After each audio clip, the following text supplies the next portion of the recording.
อ้าวบานี่ปลาลุงไงเนาะเปิดคลิปมาบานี่จับเค้กดูจอรอป้าพลสิตกแล้วปลาลุงไงเนาะก็เลยอั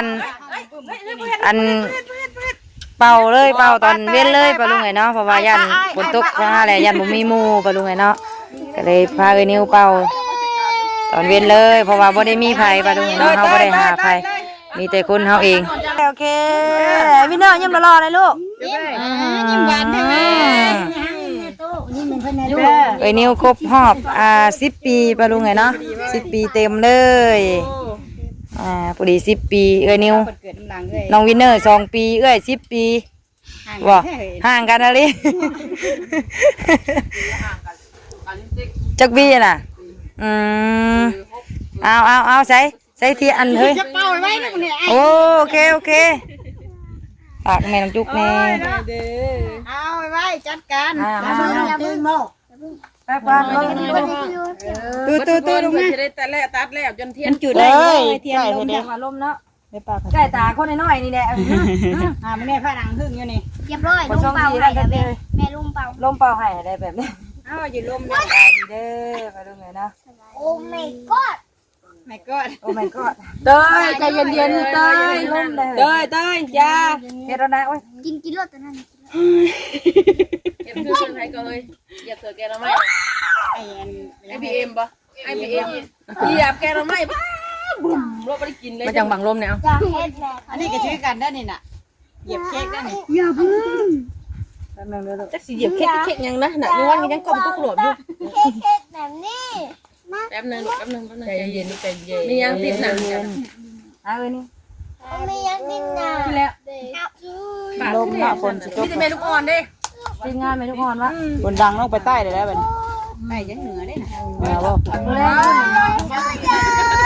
ลงกล้ามแห้งแล้วจากใต้กระเป๋ารับแล้ว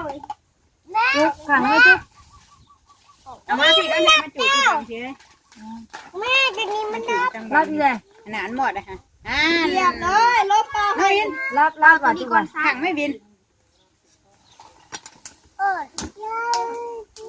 ยู่เลยทางนี้พี่นะ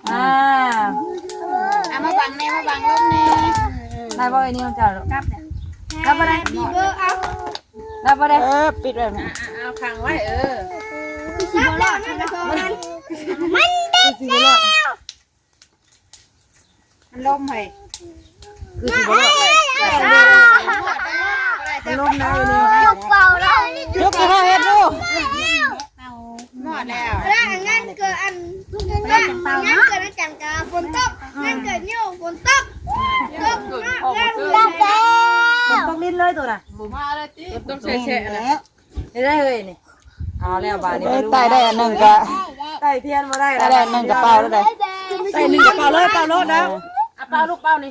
เป่ารถนี่ห้องเพลงไปน้ำ Happy birthday to you ให้ท่าซ่า birthday to you ดอกกระโดกนั่งดีใจเลย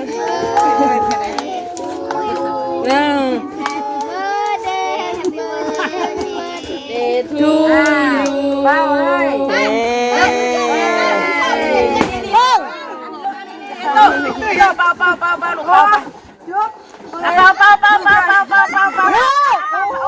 ขาดเนาะมาไปยังใช่ลูกใช่ไปยังจุ๊กเฮ็ดปากเลยนิ้วบอกน้องเลยลูกโอ้เกิดพร้อมกันปะลุงเอ้ยเด็กเล็กเกิดพร้อมกันงานเด็กน้อยพี่น้องไงเนาะเลยน่ะเซอร์มาอีกก่อนบางแดน้องจุ๊กแห้งคักเต็มมือเพิ่นเป่าไว้ปะลุงเห็นน้องยันฝนตกปลาห้องพลังมาเลยฮูท่านั้นบัดแจ้งแล้วกินนี่บัดไปแล้วเนาะกินนี่บัดมืดขึ้นมาปะลุงไงเนาะแม่น้องจุ๊กปาดแม่น้องจุ๊กปาดให้ลูกละปาดใหญ่ก็ยันเพิ่นกินบ่เบิดมีแต่เด็กๆปะลุงไงเนาะปาดผุนปลาลุงเอ้ยทางเชอครับอันไอ้ตาหากมาทางนี้จนเมื่อเรียบร้อยปัดขวดลุงเอ้ยคนเข้าใจว่าเขาถ่ายให้เฮาพักกันเมาว่าซื้อเค้กมาเป่าน้ำดังโดนฝนว่าฝนตกบ่ เขาญาติมันเจ้ากระปบเบิดกระปบจนเป็นพลกระปบเป็นน้องเขาเลย เรียบร้อยยังงีมหนึ่งไปของไผ่งีมหนึ่งมาโรดมาเป่าไม่แล้วเลย จะก็ใส่ ไผ่กับเผาเด้เมื่อกี้ไผ่กับปาดไผ่ปาดมันกับเมื่อไผ่เมื่อมันพ่อห้องพ่อดังมากับพบนึกถึกว่าเนาะเชิญเนาะเด้อสบายดีล่ะเดี๋ยวชื่อใหม่เนาะเดี๋ยวเขาบอกอันว่าเอาบุญชื่อมาใหม่เนาะได้อันพอจานซื้อไหม บ่ต้องชื่อโอเค กำลังโมเมนต์อันนั้นโมเมนต์มาถาม แต้บอกนะบอกให้ชื่อเดี๋ยว เอาเครื่องด้วยรุ่นมุกโอ้ยเราเผาน้ำฟ้าน้ำฝนได้ดิเขากินอะไรกันกันได้ยิน เฮ้อ น้ำไปเตยเลย กันชื่อเศษฮุกไปบัดนี้ป๊บพากันป๊บบัดนี้เมื่อบ่ได้ผู้ทางนั้นกับปลาดุงไงเนาะในมุกในห่อพากันลมมาไปตุ้ยบ่ลูกนะโอ้ย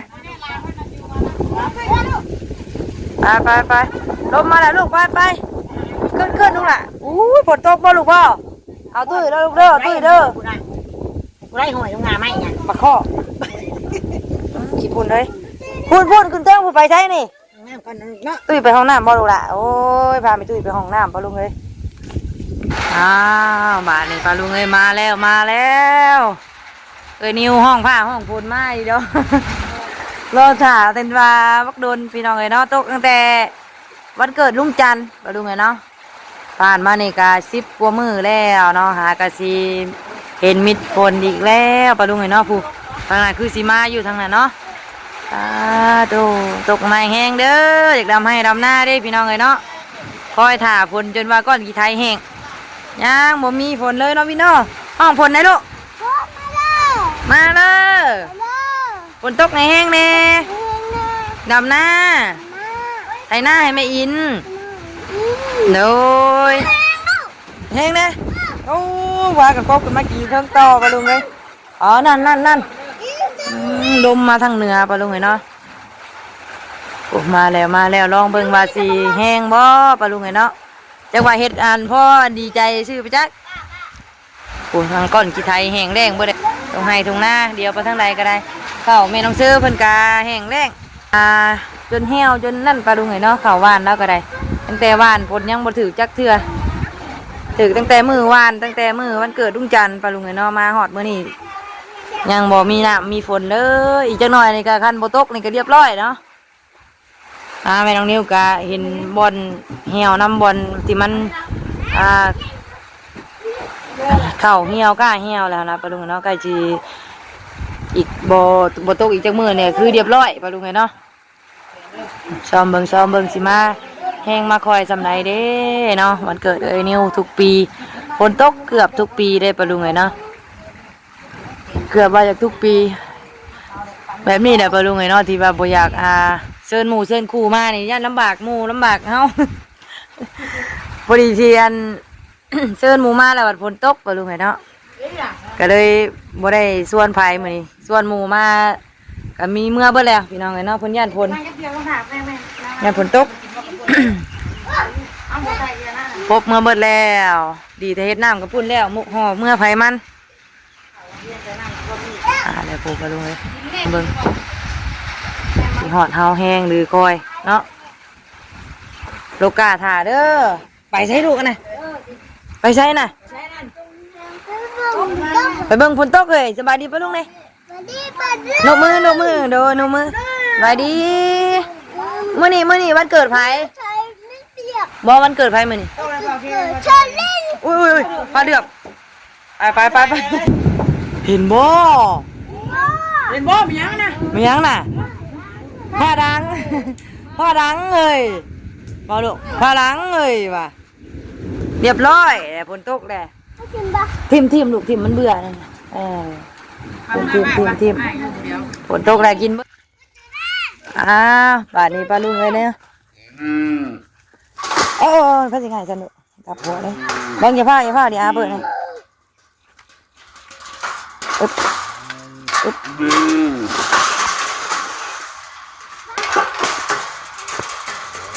ไปออกมาบ่นี่ของเลยของแล้วเอาเมื่อกี้นี่มืดฟ้ามืดฝนตกปลาลุงเนาะ ญาติปอกๆแป๊กๆซื้อปลาลุงเอ้ยบ่มาซ้ำผลก็ได้เต้าสิปล่อยงูออกไปเลี้ยงก่อนบะนี่ถูกนี่คือของบ่นี่ไปเอาไปกินกาบอันนั้นเอาไปกินหญ้าบ่อย่าเฮ็ดอย่าบ่ต้องตีมันลูกให้มันกินโลดไปโอ้ยไปรัดทั้งนั้นแล้ววะปวนสองไอ้น้องปลาลุงเอ้ยเด็กดิ่งงัวแล้วมาไว้พากันปล่อยงัวออกมาเลี้ยงก่อนปลาลุงไงเนาะคิดว่าฝนสิตกก็หายมิดจะม่อยเลยปลาลุงไงเนาะหยาดปอกแป๊กแล้วก็มิดเลยบ่มีฮอดฝนไปลูกห้องไผ่สองสาวเลี้ยงงัวสองหนุ่มถือไม่ใส่ใหญ่แท้นี่ฮะจะถิ่มเลิกไม่กันเท่ามีตุ้ยได้นะปลูกเขาไปเจอกับมาดูไงเนาะหญ้าขึ้นแล้วทั้งหญ้าทั้งพักแวนเขาก็จีแห้งตายเบิดเลยเนาะ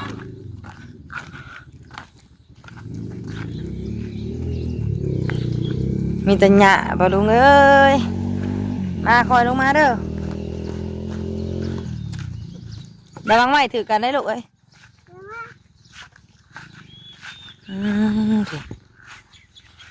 แห้งกระแลงบึดแล้ว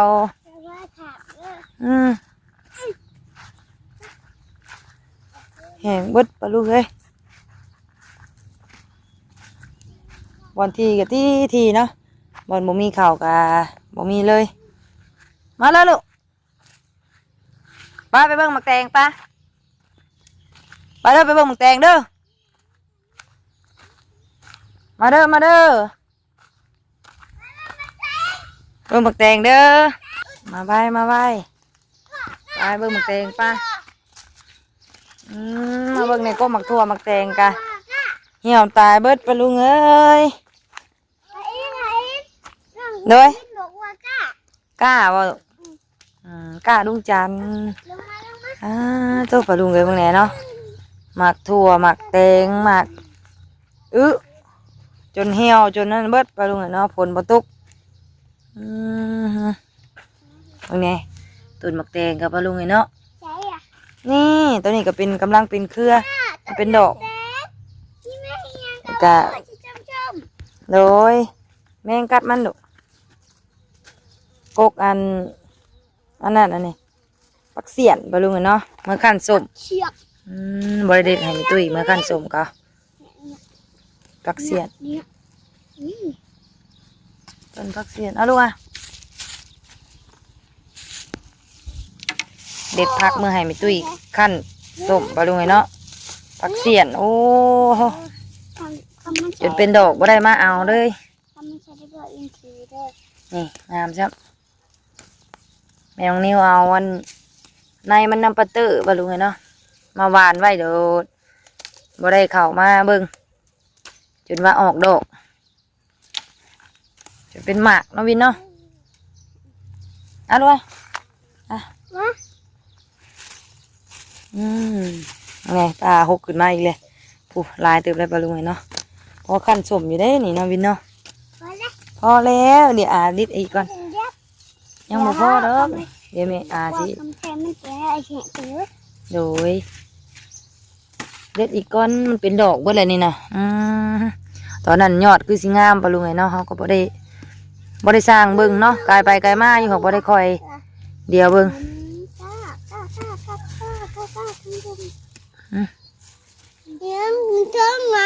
ยังลูกต้นไม้วิ่งในช่องรอดูเชื่อช่องรอวิ่งเดี๋ยวไหมช่องรองามลายตายสับปะรดไงเนาะปลาเด็กๆเบี้ยงงัวตัวหัวเห่ากันอยู่ปุ๊